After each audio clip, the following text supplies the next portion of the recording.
버닝썬 게이트, 승리 게이트가 아니라 한국 사회에 만연한 성산업 카르텔 현실의 민낯이다.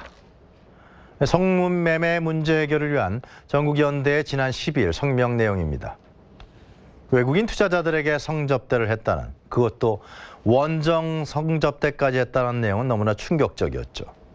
승리는 성매매 알선 혐의로 입건됐습니다만 사실 슈퍼갑에 대한 성접대는 우리 사회의 공공연한 지하 비즈니스로 여겨져 왔습니다. 최근 다시 문제가 되고 있는 김학의 전 차관 동영상 논란도 사회 권력층에 대한 한 건설업자의 성접대 사안이었습니다.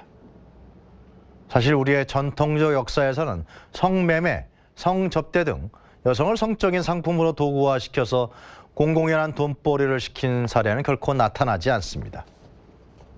오히려 동학 등의 사상에서는 여성에 대한 사회적 권리가 매우 강하게 주장되고 있습니다. 유교 문화에서도 성의 상품화란 용어는 근처에도 없습니다. 여성의 성적 상품화를 대중화시켜서 성매매 등을 통용시킨 집단은 역시 일본이었습니다. 1876년 일본과의 강화도 조약 체결 이후에 일본인이 늘어나면서 성매매 직결지인 유곽이 들어오기 시작하고, 이 유곽은 1900년대부터 도심으로 파고들기 시작합니다. 당시 미국의 일간지 시카고 트리뷴지는 일본이 조선에 악의 시스템을 전달했다고 보도할 정도였습니다. 해방 후 미군들을 상대로 한 기지총과 박정희 정권 때의 기생관광 등은 대한민국의 너무나 치욕스러운 과거였습니다. 그러나 국가가 외화벌이를 위해서 한국의 가난한 젊은 여성들에게 성접대, 성매매 행위를 적극 조장했다는 사실은 과연 어떻게 해석돼야 할까요? 박정희 군사정권은 일본과의 수교 이후에 60년대, 70년대 일본 관광객들을 상대로 한 관광기생정책을 관리 추진했습니다.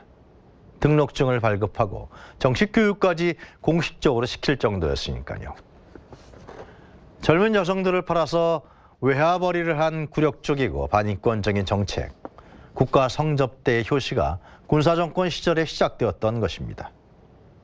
1980년대 신군부 정권 시절의 3S 정책도 현재의 만연화된 성매매 문화와 직접적인 연관이 깊습니다. 1982년 야간 통행 금지가 풀리면서 성매매 업소도 24시간 영업이 가능해져 불야성을 이루었던 일을 기억하실 겁니다. 여성가족부가 2016년 발표한 성매매 실태 조사를 보면은 아직도 성매매 직결지가 전국에 42곳에 달하고 여성 4,402명이 일하고 있는 것으로 집계됐습니다. 성매매, 또 성접대 등의 문화와 간행은 1차적으로 여성에 대한 성적 폭력과 피해를 관행화시킬 뿐만이 아니고요. 사회적 약자인 여성을 돈의 노예로 전락시키고 인간적인 모멸감으로 피폐화시킨다는 많은 문제점들을 노출시킵니다. 우리나라가 성매매 등에 관해서 법률적으로 강제한 시기는 크게 오래되지 않습니다. 2000년, 2002년 군산 성매매 직결지에서 화재가 잇따라나면서 이 성매매 여성들에 대한 인권 문제가 사회화되고요. 또 성매매 특별법에 대한 논의가 본격적으로 시작됐습니다.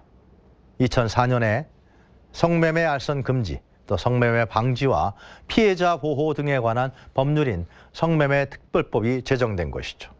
이제 15년 정도가 지난 것입니다. 아마도 우리 현대사의 질곡 속에서 또 잉태되고 왜곡되어 지속된 악물이 연애권 권력인 버닝썬 게이트 한국판 마피아로 현시된 것 같습니다.